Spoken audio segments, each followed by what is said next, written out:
आपका target with Ramesh sir में स्वागत है। दैनिक रोजगार समाचार 28 जनवरी। यूपी टीजीटी पीजीटी नियमावली वैध। हाईकोर्ट संस्कृत अहर्ता विवाद पर हाईकोर्ट ने आदेश दे दिया है। आयोग ने यूपी पीसीएसजे में निरस्त किया आवेदन। आरआरसी ग्रुप डी दौड़ फिर से शुरू। यूपी पीआरबी मिनिस्ट्रियल स्टाफ में चयन। यूपी एसएससी सीपीओ एसआई प्रशिक्षण शुरू, एडमिट कार्ड जारी।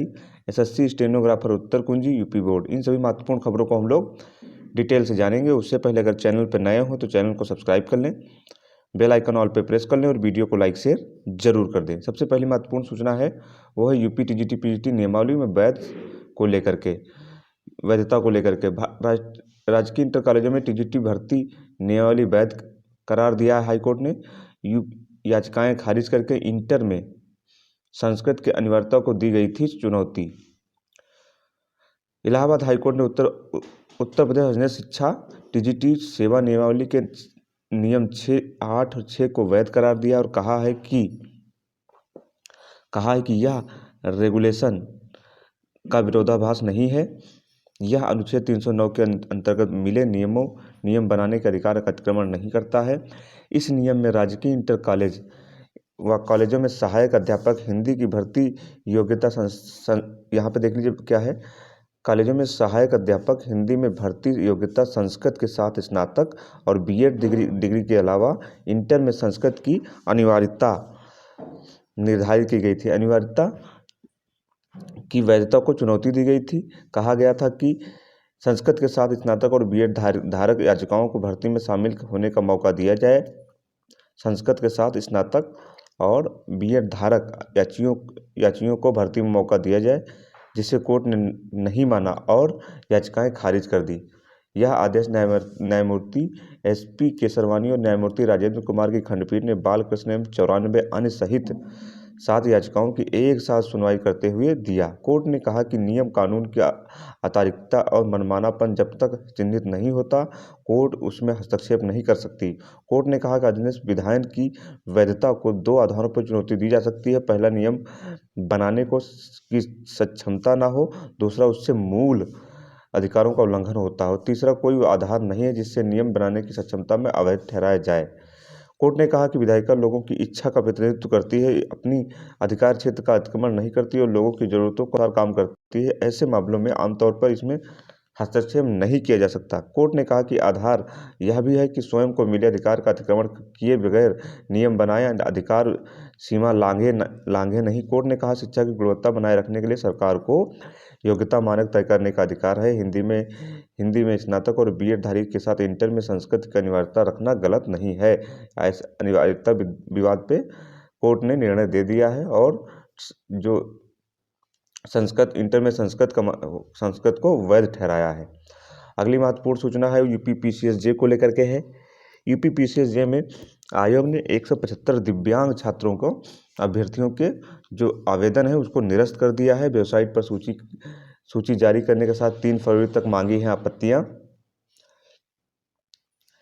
उत्तर प्रदेश लोक सेवा आयोग ने न्यायिक सेवा सिविल जज डिवीजन पीसीएसजे 2022 के 175 आवेदन रद्द किए हैं। सभी आवेदन दिव्यांग की अलग अलग श्रेणियों के हैं। इस पर 3 फरवरी शाम 5 बजे तक आपत्ति मांगी। पीसीएसजे के 303 पदों पर भर्ती के लिए आवेदन प्रक्रिया 10 दिसंबर से शुरू हुई थी। प्रारंभिक परीक्षा 12 फरवरी को प्रस्तावित है। आवेदन की जांच के बाद शुक्रवार को आयोग ने 75 अभ्यर्थियों के आवेदन रद्द कर दिए हैं। आयोग ने स्पष्ट किया है कि पीसीएसजे के लिए दिव्यांग की 8 उप श्रेणी LB, HH, OL, BL, LC, DW, ABB के अभ्यर्थियों के ही आवेदन स्वीकार किए जाएंगे। इससे उत्तर की उन उप श्रेणियों के अभ्यर्थियों के आवेदन स्वीकार नहीं किए जाएंगे। आयोग के अनुसार जो आवेदन निरस्त किए गए हैं वे इन 8 उप श्रेणियों में नहीं है। इसके खिलाफ अभ्यर्थी ईमेल PCSJ 2022 PHOB@gmail.com पे आपत्ति भेज सकते हैं। इसके अलावा डाक या व्यक्तिगत माध्यम से भी 3 फरवरी को शाम 5 बजे तक आपत्ति दर्ज करा सकते हैं। अगली महत्वपूर्ण सूचना है वो RRC ग्रुप डी को लेकर के है। RRC ग्रुप डी की फिर से दौड़ शुरू हो जाएगी। डीएस ग्राउंड में आज से फिर से नौकरी की दौड़ शुरू हो रही है। रेलवे प्रकोष्ठ बोर्ड रेलवे भर्ती प्रकोष्ठ यानी आरआरसी की नॉन टेक्निकल पॉपुलर कैटेगरी की शारीरिक दक्षता परीक्षा 8 दिन के ब्रेक के बाद शनिवार को फिर शुरू हो गई। दूसरे चरण में यह भर्ती 28 जनवरी से 1 फरवरी तक चलेगी। भर्ती प्रक्रिया के अंतिम दिन महिला अभ्यर्थी शामिल होंगी। आरआरसी की नॉन टेक्निकल पॉपुलर कैटेगरी में लेवल 1 के पूर्व पद के नाम ग्रुप डी का पहला चरण 16 से 19 जनवरी तक डीएस ग्राउंड में हुआ था। इसके बाद मौनी अमावस्या और बसंत पंचमी की वजह से पीईटी ने 8 दिन का ब्रेक लिया था। अब परीक्षा एक बार फिर से शनिवार को शुरू होने जा रही है। इस दौरान 1500 अभ्यर्थी डीएस ग्राउंड में पहुंचेंगे और 35 किलो के वजन ले करके उठाकर 2 मिनट में 100 मीटर चलना होगा। इसके अलावा 4.25 मीटर में 1 किलोमीटर की दूरी भी पूरी करनी होगी। इस पूरी प्रक्रिया के दौरान 1 फरवरी तक 13,202 अभ्यर्थी शारीरिक परीक्षा में शामिल होंगे।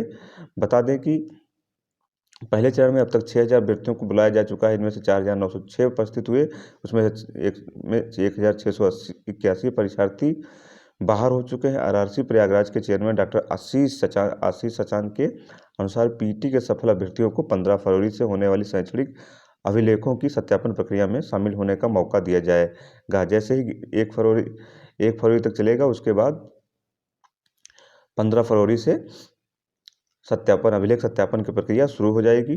मेडिकल अभिलेख सत्यापन और मेडिकल एक साथ ही होगा और एक साथ 1500 छात्रों को पीईटी के लिए डीएस ग्राउंड में बुलाया जा रहा है, एक साथ दौड़ाया जा रहा है। अगली महत्वपूर्ण सूचना है वो है मिनिस्ट्रियल स्टाफ को लेकर के, यूपी पीआरबी को लेकर के है। मिनिस्ट्रियल स्टाफ में 186 अभ्यर्थी चयनित किए गए हैं।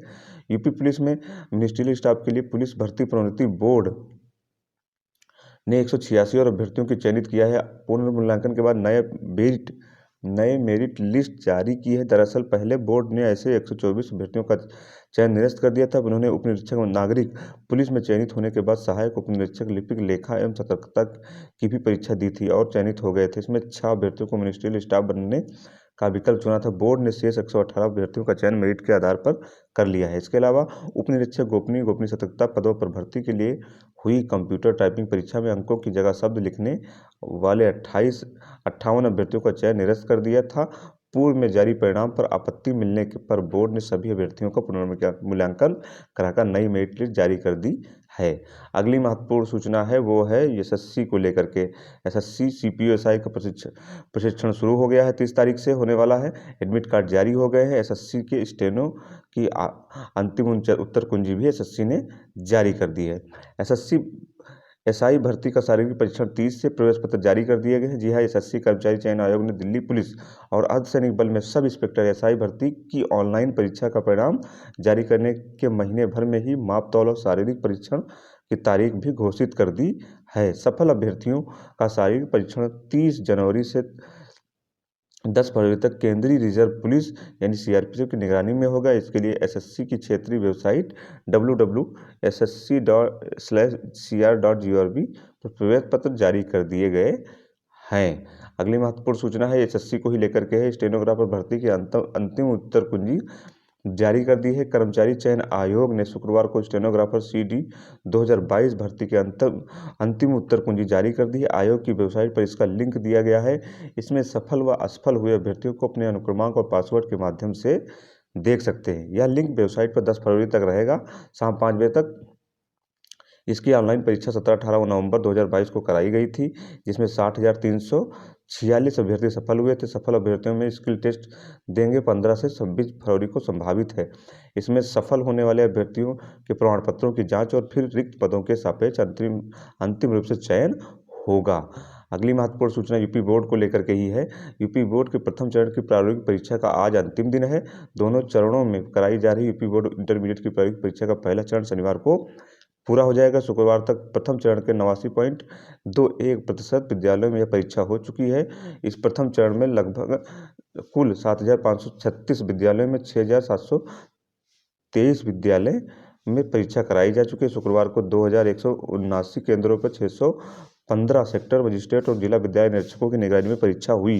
बोर्ड सचिव दीपिकांत शुक्ला ने बताया कि परीक्षार्थियों के मन में परीक्षा का भय दूर करने के लिए बोर्ड क्षेत्रीय कार्यालयों के अधिकारियों ने शुक्रवार को भी केंद्रों पर फोन करके वार्ता की। उन्होंने स्वयं और क्षेत्रीय कार्यालयों के अपर सचिव एवं सहायक एवं उप सचिव ने 245 परीक्षार्थियों के वार्ता पर बुलाया, बताया कि बिना किसी भय के परीक्षा दें। तो ये रहा वीडियो। ये रही कुछ महत्वपूर्ण खबरें जो विभिन्न रोजगार समाचार पत्रों पर छाई हुई हैं और आप लोगों के लिए बहुत ही महत्वपूर्ण है। चैनल पर नए हो तो चैनल को सब्सक्राइब कर लें, बेल आइकन ऑल पे प्रेस कर लें और वीडियो को लाइक शेयर जरूर कर दें।